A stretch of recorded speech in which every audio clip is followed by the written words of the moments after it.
So hello, today I want to share something with you that really felt God speak to me about the other morning. I'd been reading the story from John 11 about the interaction between Jesus and his disciples and Mary and Martha, and obviously the story culminating at the time where, after Lazarus, Jesus' friend, had died, he then goes and he raises him from the dead. There is so much happening around this story, and I was really struck by the reaction of the Pharisees. That was in verse 48 of chapter 11 in John.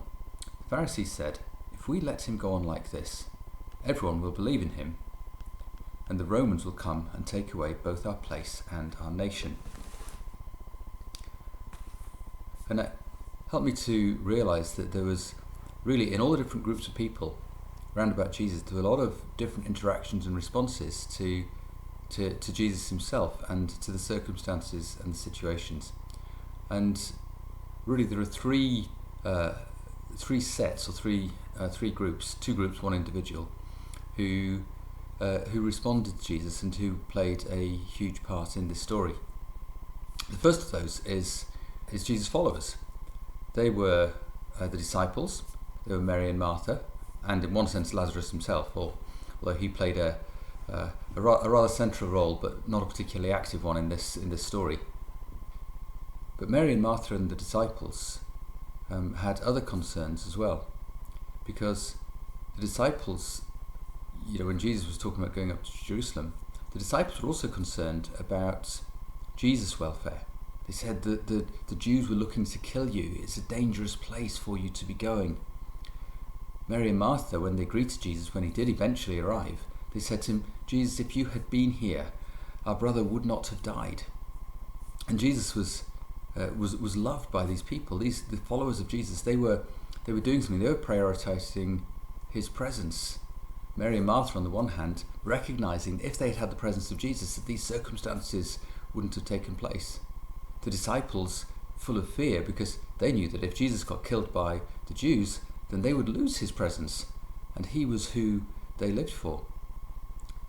And then there were the Pharisees, and as they were threatened by Jesus' success, by the amazing miracles that he was doing, this was after Lazarus had been raised from the dead, the Pharisees were concerned about themselves. They actually weren't bothered about the presence of Jesus, but they were concerned about their own political position.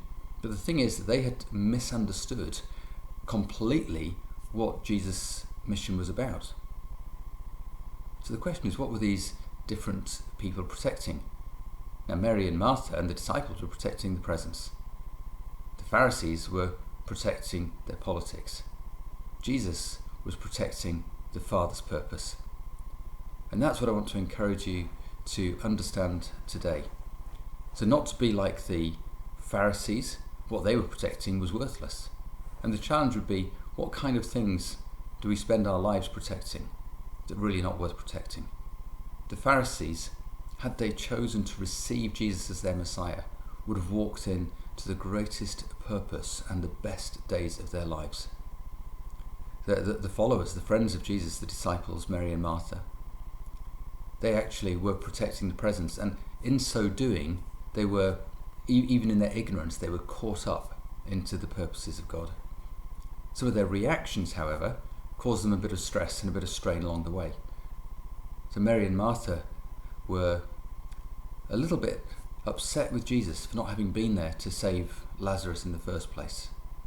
The disciples were concerned and fearful about Jesus being killed, and that their dreams were being dashed as well. All of these things were, or these perspectives were flawed, but in fact, because they were staying close to Jesus and they were loving him and they were wanting his presence, they were able to fulfill his purpose.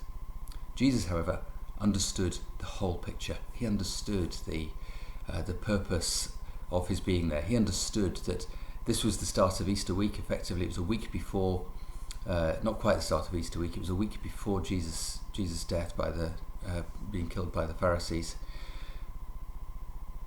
But Jesus understood. He understood that he had come to bring life and to bring relationship. And I would encourage you, even in these days, in your circumstances, even the circumstances that the disciples were seeing their life torn apart, or Mary and Martha, who they had lost their dearly loved brother. Even in all of these circumstances, they chose to prioritize Jesus' presence. But above all, I want to encourage you that God has got all things in his hands. For you, engage with the purpose of God. Be like Jesus. Be like the followers of Jesus, but even more so, be like Jesus. The followers understood they needed Jesus. Jesus understood that he needed the Father. And as we understand and we stay close to Jesus so that we are also hearing the voice of the Father through the work and the ministry of the Holy Spirit, then we will start to see the story and the purposes and the plans of God unfold in everything that we do. So be careful what you're protecting.